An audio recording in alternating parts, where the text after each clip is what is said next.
All right, folks, it's time for more of him. You know him, you love him. That's right. It is the return of Blaze. Playing Russ again. This man is a specialist on this faction. We've seen him beat some of the top players in the game, and I'm always glad to see more of him. He doesn't actually play that many games, by the way. I think he, in the last 5 or 6 days, has played maybe that many games. So, always happy to see him appear again on the channel. He doesn't private his profile, which is always a good positive. He always stays in like the top 20, 30 almost all the time. And yeah, I'm a Russ enthusiast, so I always love seeing Russ kind of evolve and people discover new things with him. Meanwhile, his opponent, Kikwa, in the blue, playing as Abbasid Dynasty. Kikwa, I'm not sure who he is, but he's clearly a pro player on a Smurf. I'm almost certain of that. The name Kikwa can't possibly be a real thing, guys. It doesn't exist in any fact. Okay, I'm going to stop calling it Kikwa because I can already, like in my mind, I can already see the comments on the video. It's Kek W, you fool. No, guys, it's Kikwa. All right, because that's the more fancy term. But yes, he's playing as the Abbasid Dynasty, a faction that we've seen used to great fruition in achieving eco booms off the back of like trip TC timings that are just phenomenal time and time again. We'll have to see if that's the angle he pivots into. The one thing I will say I really look forward to in this matchup is if Blaze goes into an early night rush, keep in mind that it's very natural for an Abbasid Dynasty player to just go into Spearman if they're looking for a turtle up, right? Because Spearman buy them time. So I want to see if that kind of dynamic occurs, or if we're just going to see a situation where Blaze tries to tech beam himself. Because, of course, remember, Russ in that late game scenario, they are quite the spicy demon with their horse archers and the superior range springolds to consider in the castle imp age. Opening-wise, though, we're racing Blaze, starting to snipe out all the carcasses. By the way, really beneficial start here. This is one nice thing when you play Russ on this map. On the Kings Valley, like this is such an amazing factor, right? Is that usually you have a deer spawn almost right next to you within kissing distance. And that's something you can utilize to great effect. The other one, however, as we can see, is far out in Stupid Town. And it looks like Kek... Did he snipe both loads? Oh my god, I think he sniped both loads. So I think this was Kek who got to this one. And he also got to his own one. And if we double check that by looking at the bounty. Oh, that's pain. All right, dude, this is definitely a Smurf. This person's very familiar with the game, very familiar with the map layouts, because he sniped not only these deers, but his own on both stacks of his own, right? And he's also sniping out the wolves in the meantime. And this is a detail, by the way, that people overlook, and I always talk about it. I always say you should do it. It's such an important thing. When you're playing against a Rust player, consider investing in a second scout, because that's why this was achievable for Kek. That is why, right now, Blaze has only managed to get himself an extra 70 gold off the map by hunting, and also hasn't even got his tier 1 harvest rate for food and hunting cabin gold generation. That is a big deal, folks, especially for the gather rates. Like an extra 5% at this stage for free, while also gaining gold, is huge. The gold even more so, because usually what will happen for Blaze in this situation, he gets 200 gold off the map, and then he can afford a tech up without investing any of his villages into a gold mine line. But not that situation here. That being said, Blaze will at least find this wolf. Once that's sniped out, he should be able to hit the number. Interesting he's not trying to like micro to snipe it out quicker. It doesn't really matter too much with wolves. They're just frustrating to deal with either way. And he has found another wolf here. So yeah, he will hit the tier 1. I just don't know how feasible tier 2 is going to be. The only way he hits tier 2 is if he snipes these boars later.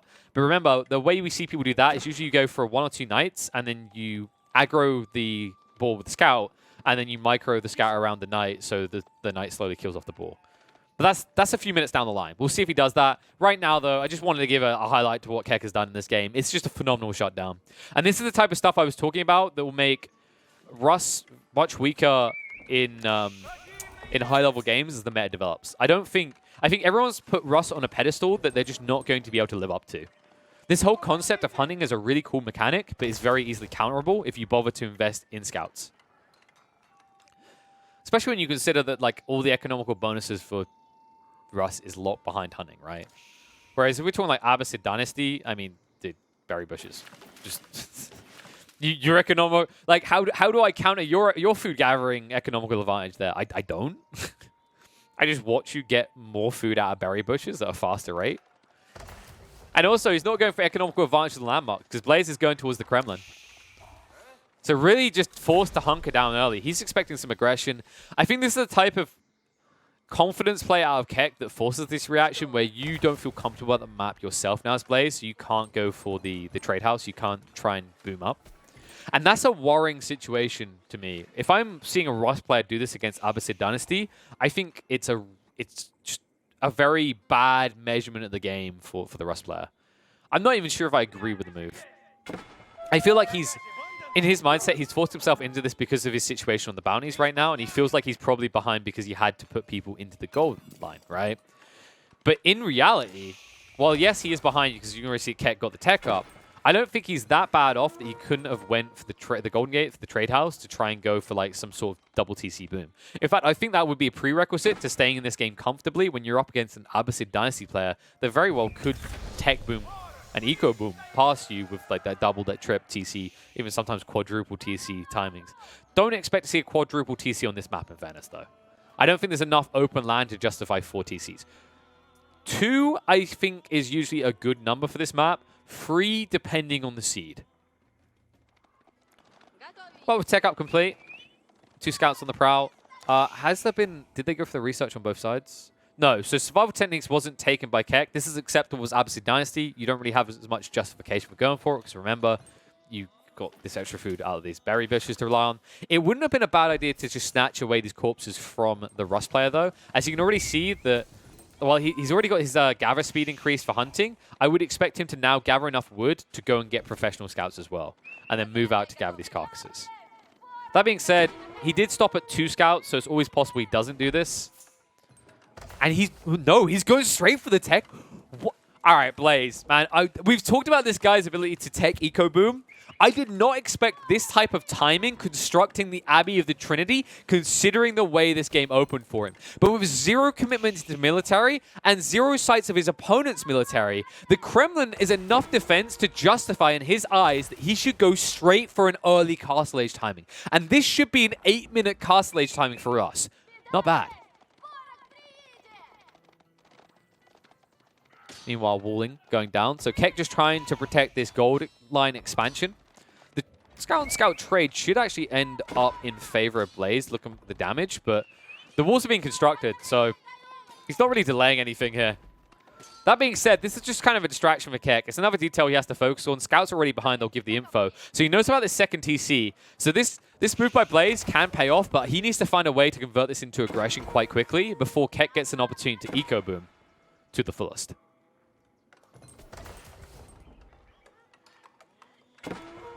6 workers there, almost complete now.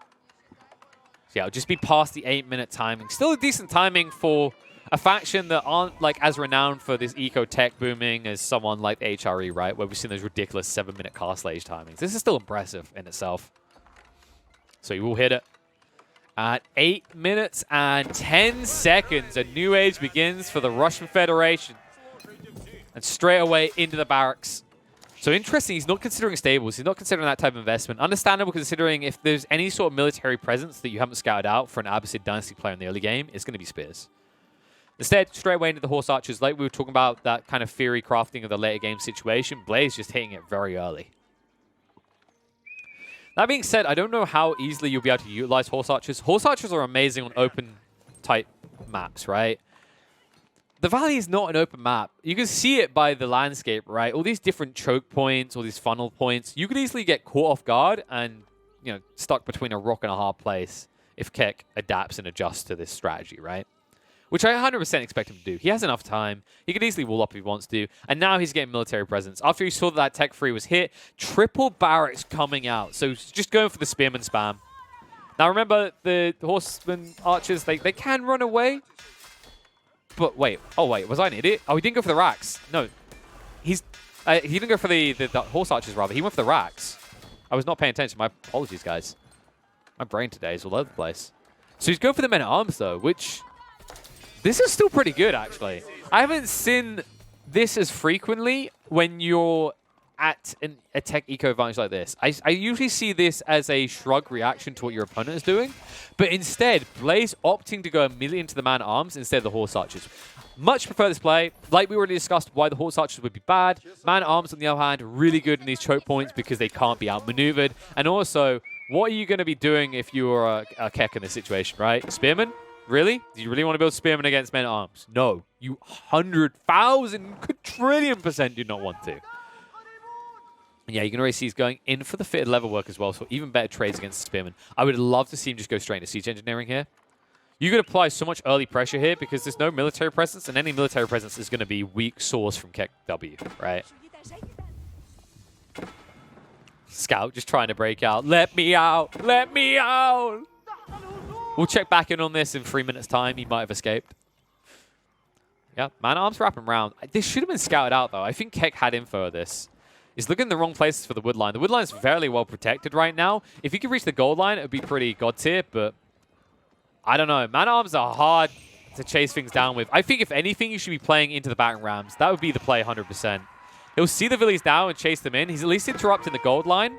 And remember, these Man-at-Arms are fairly tanky, so it would take a while to burn through them. And he should just, yeah, he should move this deeper because there's probably too many villages here in his mind for this second TC to protect, right? And he'd be right.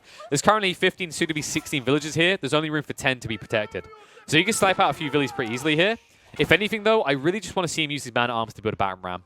Just apply pressure. Force Keck to react. Because right now, he's reacting on the protectionist eco front, right? Pulling back his eco lines. But he's not being forced to invest into crappy melee units that will not trade well. Now the Man-at-Arms starting to raise this business to the ground. Gonna take a while, though. Does force everyone off the wood line. Tech up is halfway complete. Culture Wing being researched. Now, this is the surprising part to me. I thought Keck would actually opt to go into military to be present in the Third Age, but he's just going to continue to try and turtle this. And Man-at-Arms, of course, with this many arrows coming out, will be sniped down fairly fast. Spearman's starting to come out a little bit. But all in all, Keck just trying to keep it tight. Keep his resources available so he can actually transition into a different unit type instead of being forced into the Spearman. And I 100% expect him to just go straight for Man-at-Arms with a few crossbowmen in this situation. Because so far, Blaze hasn't mixed it up.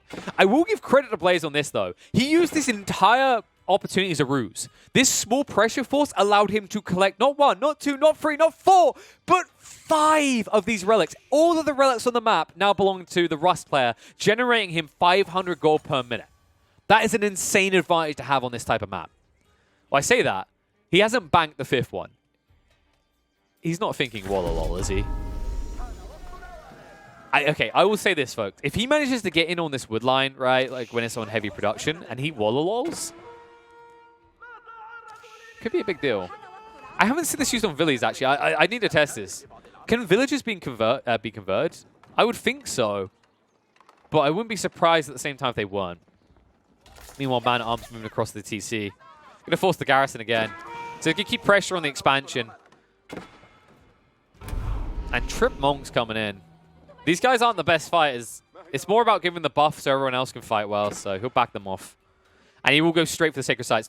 This is so greedy but so effective coming out from Blaze. If we look at his income per minute, this is...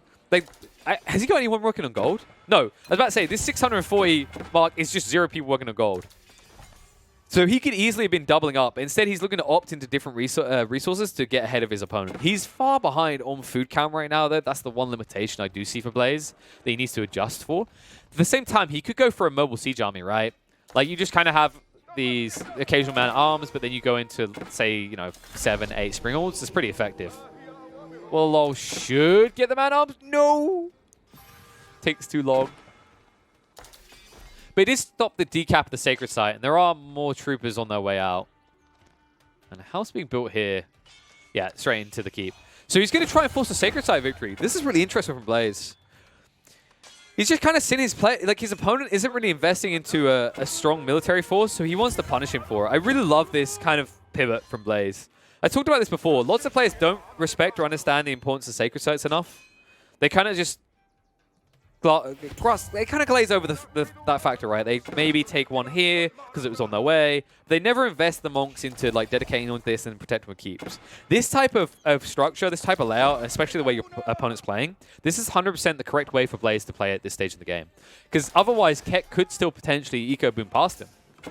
Like, Blaze is heavily investing into this age, right? And also, this is the other thing it covers. It now allows him to transition into farms, into a stronger eco for the late game, while then his opponent, instead of being able to like focus solely on that, is going to have to invest resources, slow his timing on going up to like imp age, and get a present military force to recapture these sacred sites, which if Blaze wanted, he could probably just keep each of these if he continues to gather stone. Which, how much stone has he got available? So he's almost burnt that. Because remember, he did go for that second TC. There's enough stone nearby. He could go for trip keep. So he could guard each of these. I think he'll just prioritize the center one, though, and maybe kind of pivot a force into patrolling the outer ones, as you can see already. Meanwhile, the Vili expansion. Well, his man-at-arms are outnumbered, so Keck will get the better side of this. Gets rid of the food economy here from Blaze. It was a small expansion, so it wasn't too costly. But this does give an opportunity for Keck to at least decap these sacred sites. Not just stopping that treacle into a win condition, but also stopping the treacle of gold into the pocket of Blaze. And there should be the transition now. Yep, straight into Knights. So you can already see he's even getting the Boyer's Fortitude to buff these boys up. Once again, just avoiding those horse archers, like we talked about, it's not a very effective strategy in this type of map. You want a force that commits and can utilize these funnel points. If anything, I would actually love to see him get a Siege Workshop soon. I think 100% of the players that have like 1 or 2 Mangonels, because you know you're going to force a choke point engagement, right? That being said, also Springel's already coming out from Keck, so maybe it wouldn't be the best effect. But he doesn't have info on that yet, so I would have loved to have seen a Magnel in prep, but not even a presence in Siege Workshops just yet. He's going for a trip TC. Blaze. Late boomer, late bloomer. And this should pay off. I mean, right now, like, how's the eco situation? There's just not enough there. Keck is fully investing into a current military force, the man-at-arms, so he's not going to be teching up anytime soon. Blaze, however, still has the mobility on his side. He's walling everywhere. This is going to get frustrating, because it means that Keck can't actually go directly for Blaze's base. Even if... So in Blaze's eyes, how he sees this game is like, even if my opponent has a military force now, he won't be able to come straight down mid for my base. He has to address the sacred sites. That being said, with double battering ram and plenty of Springles to protect, they could take down this keep if there is not a present and a clear force from Blaze, which right now there is not. He's getting some horsemen out. This is the solution right now. Remember, there's no spearmen, so you better wrap around and snipe out these siege weapons, potentially. With so many men-at-arms here, that the keep's just going to be brought down. There's no protection for it at all. Mong's going to be sniped out trying to recap that sacred site. Small wrap-around force here in the meantime, so they can decap, recap on the top here. But the more important detail is surrendering this keep. I'm surprised Blaze gave that up so freely. Also pressured on his backline by these men-at-arms that wrapped around. So really, Blaze, yes, you're starting to kind of get to a situation where you have an eco advantage, but my concern is you no longer have the military presence. You need to find military presence, which is why he's building a keep in his very own base. That is how threatened he feels right now, and he's correct to feel that way. Because, you know, Keck, he's just going to chugga choo-choo over the tree lines, over the hill lines, rather, into his enemy's base.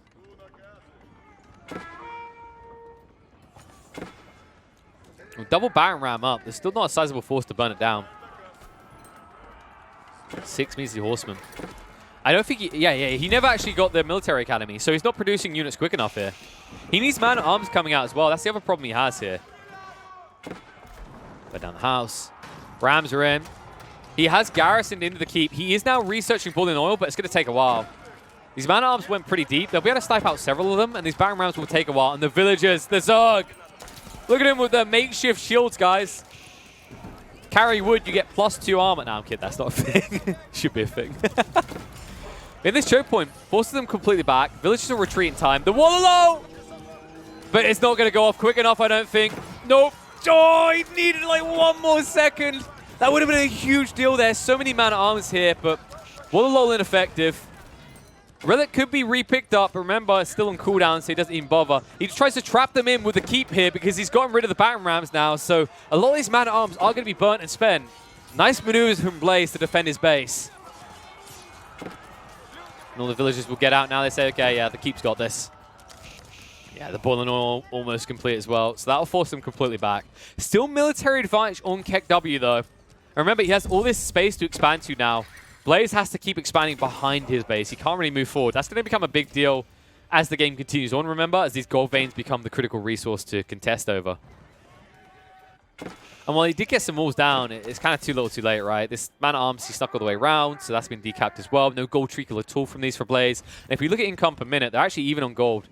Difference being is like now, Blaze is looking to ramp it up as he sticks so many villagers back on this gold line. I think he's looking for that imp timing. He realizes that he can't win this at the current age because he's at such a difficult military disadvantage at this stage.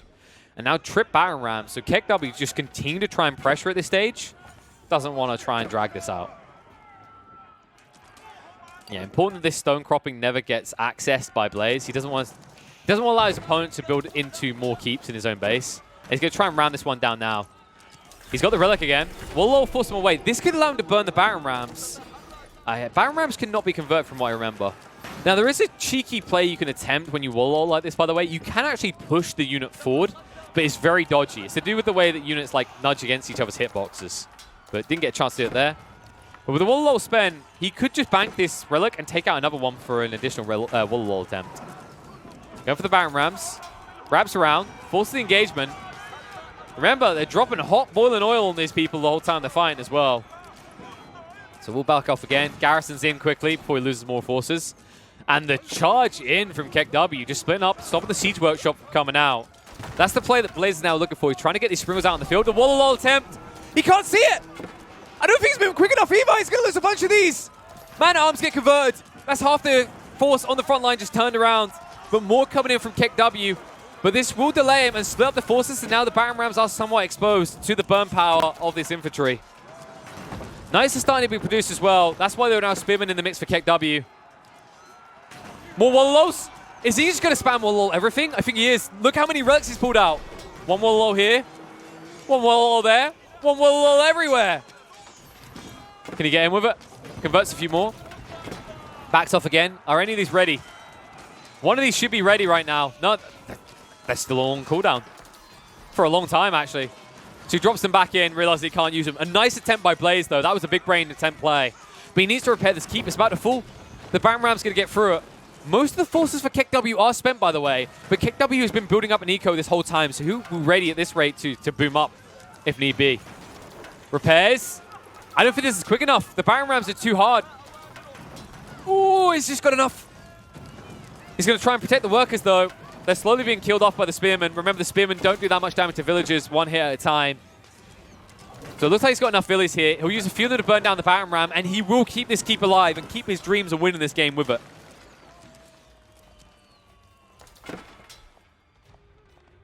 Charge out.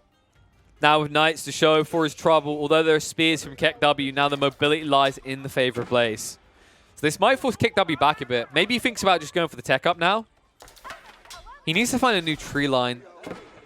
This is one of the kind of awkward elements that can come out in this map, right? It's like there's a lot less wood compared to other map generations, right? So compared to, say, I don't know, Boulder Bay, Dry Arabia even, I think people tend to run out of wood quicker.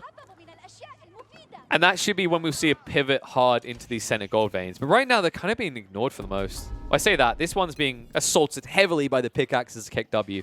I wouldn't really call this a center gold vein, though. I call this a BS gold vein. This is a well-protected, easily guardable gold vein location. And there's nothing comparative for Blaze. I feel a bit butthurt for Blaze in this game. That being said, he does have all these relics, right? So he can't be too angry about it. Although he probably has every right to be. And I think, is Blaze still running one of his relics? Guys, we're missing a relic right now. Oh no, he put it in the other monastery. Okay. Not the worst idea, actually, because if your opponent walks in again to the keep, right, you can actually just spawn a warrior monk here, and then you pick up the relic, woll on this side, woll on the other, and they have nowhere to run. It's actually a big brain, really big brain if it comes to that. Dude, I hope I am predicting the future right now, because that would be an epic turnabout in this game. But right now, Keck definitely still with the advantage. And building the forward keeps as well to box in his opponents. We're going to get rid of the blacksmith on the side. Hasn't built all the tech up. So wrap around for the spearman. He's starting to build a Springwood army here. What's the answer right now? More Knights coming out slowly for Blaze, but Blaze right now just doesn't really have the economy to field a giant army. And that's concerning in this situation. He has at least recapped one of these sacred sites, he's going for another one here. So he will continue to get more gold treacle, But he's not going for that Sacred Victory site victory. He's not going to pressure his opponent in that regard because there's no way you get this one anymore unless you get through this keep. So Baron Ram will work his way along this line. Remember, he went double Blacksmith to try and tech quicker. Never went for the Military Academy, though. Could have been an interesting play to get cheap units out to kind of spam his opponent. Income-wise, I think he would have been able to support like Horseman spam as well as the thing. He has plenty of food coming in. There you go, capturing that one. Complete. Remember, these walls got placed down, so decapping this is going to be really annoying for Keck. Instead, Keck trying to commit in now. Looking for those eco lines. But they shifted the wood to the other side, so you won't be able to find all the woodworkers there. Quadruple Baron Ram on the way in as well. Blaze needs a solution soon. Start to get some man-at-arms out. Does he go for the wololo'd play? Against Spearman, maybe. The problem is that you're in on Horseman, right? Your man-at-arms have to hold a front line. And the burn damage through the TC being wrecked quickly here. The villagers can't keep it up. It's just going to fall here to the overwhelming force of the Abbasid dynasty. There they move out. So Horse Archer is now really great against the Spearman. He needs the front line, though, and his Warrior Monks are just dying so fast. The buff isn't lasted very long. Has to back away. Man-at-arms are outnumbered. Spearmen go deeper into the economy. Warrior Monks just trying to bypass and back away. More Horse Archers coming out. But the Baron Rams are now unanswered right now here. He's going to wrap around the back, though, with the Knights. He's going to find the Springles. Keck trying to micro to counter this out, but looks like the Springles all going to go. And the wololo'd forcing them back. And this means the Horse Archers can pepper arrows into him. And the secondary wololo'd! Blaze forcing his opponent into full retreat. He will not get the conversion, but he will be able to repel him. And now he has the distance. He has the angle to turn around, deal with these Baron Rams, and have the Horse Archers prioritize fire on the line of Spearmen. Abby the Trinity almost down. He isn't repairing it either. So it looks like it's going to fall. But he will be able to get rid of the Baron Rams. Decent chunk of his base loss. He didn't finish the Abby the Trinity, though. That's a bit of a rough one. The repairs came out just in time. They'll force him back. No wololo'ds with these two relics they're holding. And he's regrouped his forces. All of a sudden, Blaze now with military advantage here. Keck sitting at 39 military. Blaze, meanwhile, 36. So he's evened it up. I mean, he's got quality over quantity at this stage, right? These Horse Archers counter out pretty much everything that Keck's doing. So Keck now needs to diversify. I don't know what the call's going to be in this situation. If you get enough Springles, it would be pretty gods here. Keck does have the resources. I would just love to see him build like 6 Springles right now. I think if he builds 6 Springles, he actually holds back this force pretty effectively. And TC will be rebuilt in the meantime by Blaze, trying to keep his eco advantage up. I say that. I don't think he's ever had an advantage. 128 eco for Keck up against the 81 of Blaze. Blaze continued to fight a slow losing battle, but I mean, he's showing signs of turning it around. He's losing a lot of his infrastructure in the meantime, though. I don't know what that guy said, but I'm pretty sure it's something about make war with this Abbey. Baron Rams, they don't make love, they make war. Very hard war with the walls of your buildings. Which is why they're going to have to try and get rid of these. They don't want to lose the Abbey of Trinity.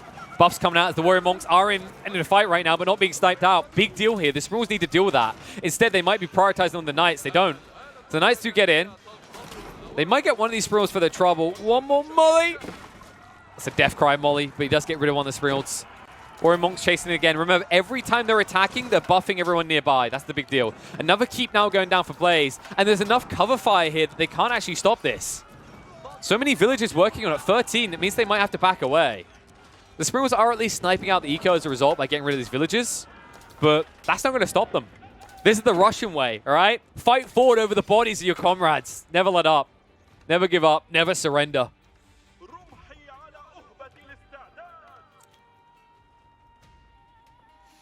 And ooh, whoa, ooh! I think this is what they call a bingo, as he's going for the corner TC. So he's going to look to expand on the stone outcroppings and the gold veins. Basically, just looking for an opportunity to build even more keeps. And his opponent is doing the same. Keck, looking to protect the sacred site this time around, is actually building a keep down here. And he is slowly burning his way through to the northern sacred site as well. These weird walls from Blaze, man. He tried to just pin him in and stop him from expanding into areas, but obviously this tree line's now gone. So many workers here. Horse Archers moving out.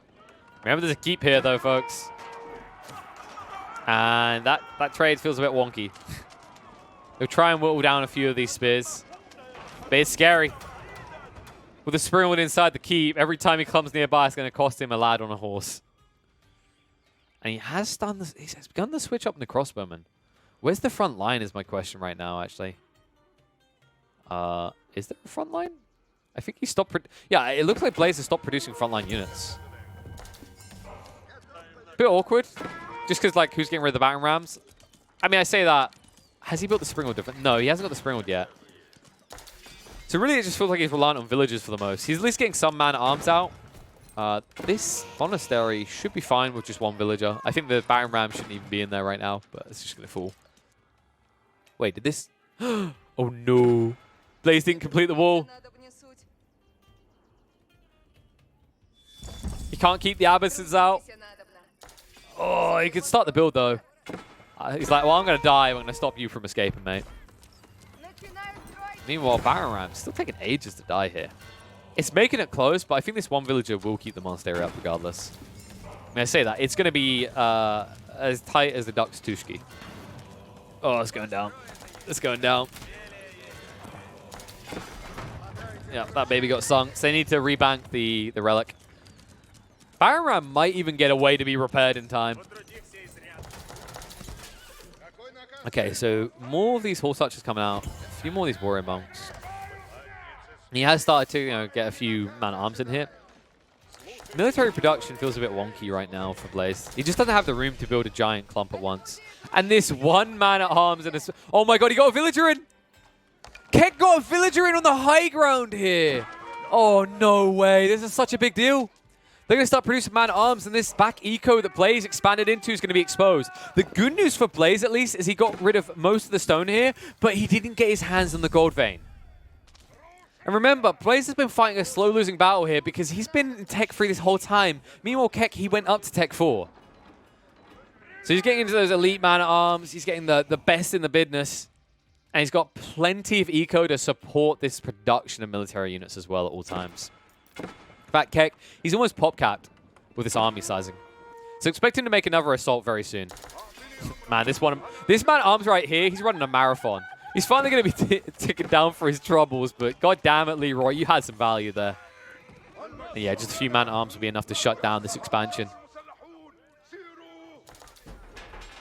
You can just build into one battering ram, I think, and actually just destroy the TC. I think that's the value play right now for Keck. Instead, he's just going to run over his man-at-arms. Doesn't care about the measly damage being done to his boys. The 6 range armor is pretty spicy. A few villagers cycling into the main base of Keck, though. Not really able to find too much value. A little bit of frustration, but Keck did have a back order of spearmen waiting in the base. You maybe snipe out 1 or 2 villagers, but after that, you will die. Meanwhile, back in his base, battering ram came back. Just more military production damage. Remember, we talked about how wood is a limiting factor on this map, and you're starting to see it for Blaze. He's running out of things to chop down. And there's no tree expansion back here either. He did go for the gold expansion. That's good for him. And he's building a keep. Meanwhile, horse archers go in, but there's bombard cannons now, and he needs a way of accessing them quickly. He's going to back away with the knights, as this keep is sniping them down one by one pretty quick, along with those cannons. And they're getting rid of the Mangonel before it can have super good effect here. Man-at-arms still standing on the front line, hitting into this horse archers. Chase through onto the bombard cannons from the knights. And the Tregelin of Spearmen will counter this out eventually. It's just a case of how much damage you can do to the siege line before that's the case. Repair attempts are going to fail here, but knights now outnumbered by the spears will be taken down as the Springwoods and the cannons will turn around and try and deal with them. The horse archers moving deeper into the eco line of Keck W, looking to just disrupt and cause issue with the gathering rates of these villagers. And in fact, it's going to force the siege engines to chase deeper. Or is it? Keck's realized it's just a bait. He's going to turn around here. Maybe he loses a bit of eco, but he has to realize that's the main military production line of Blaze that's just been wasted, essentially. New keep is down, but with the bombard cannons, I do not know what Blaze can do here. He tried to create more room to expand with sables, and he's even building them at the back of his base, but I'm not sure you have the eco to support a new army at this stage without getting rid of Kex, which he hasn't done at all. A little bit more eco damage, but really, do you even care? Like, if you're Keck, you're like, oh, great. I mean, I was pop-capped. My eco was pop-capping me. Thank you for freeing up more space to build military units. You're such a nice guy, Blaze. Sable goes down. One measly Mangonel's not going to achieve much here. Gets boomed instantly. Jesus. And Trip Bombard will wreck these keeps quickly. This game might be all but over. I mean, unless Blaze has the most godly wololo'd play where Keck W spills, I don't know, Mountain Dew, Monster and Red Bull on his keyboard, and then headbutts a dwarf and gets knocked out for a minute. I don't see any way in which he gets a wololo'd off. That's the only situation. And I think I made that a little bit unbelievable, right? And that might just be it. I think Blaze is done. He's going to tap this out. He's got like 10 Knights against all this. I mean, the Knights will die before they even reach the cannon line. That's going to be GG. Blaze, an ambitious attempt to turtle a cute play around the sacred sites early, but Abbasid Dynasty boom into literal bombard boom is strong.